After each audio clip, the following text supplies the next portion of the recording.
Sukuma, sukuma, kwenda, kwenda, kwenda, kwenda.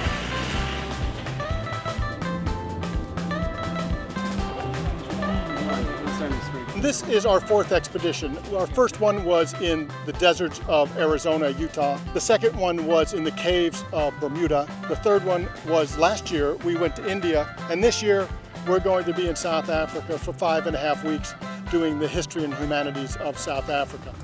Hi, I'm Professor Phil Peters from the University of Central Florida. You're going to be learning so much about Soweto here in South Africa.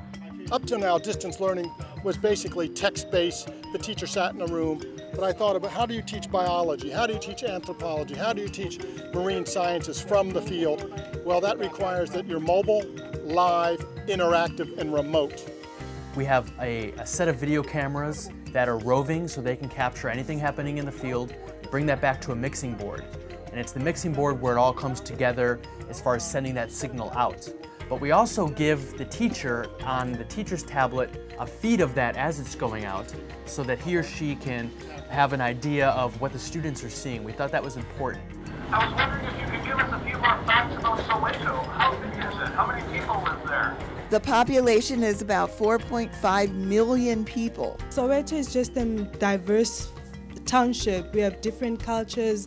I think that, and I know this is a generational thing, that I had been fighting technology and didn't really see the value of it in all instances.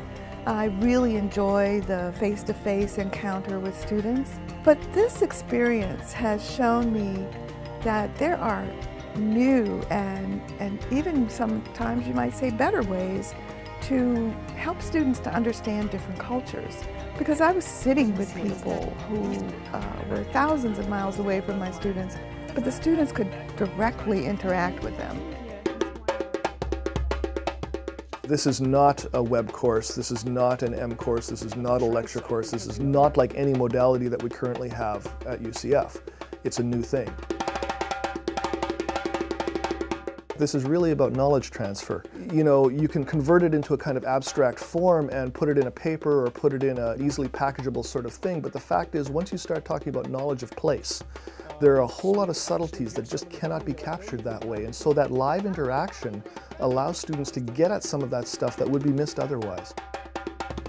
It's much better to offer students an experience of interacting with different cultures in real time, and as an anthropologist, to me, that is so key. This, I think, is also a credit to the university because what they're doing is cutting edge, really bringing education and technology together in new ways. That really is something monumental that has changed in my perspective on teaching.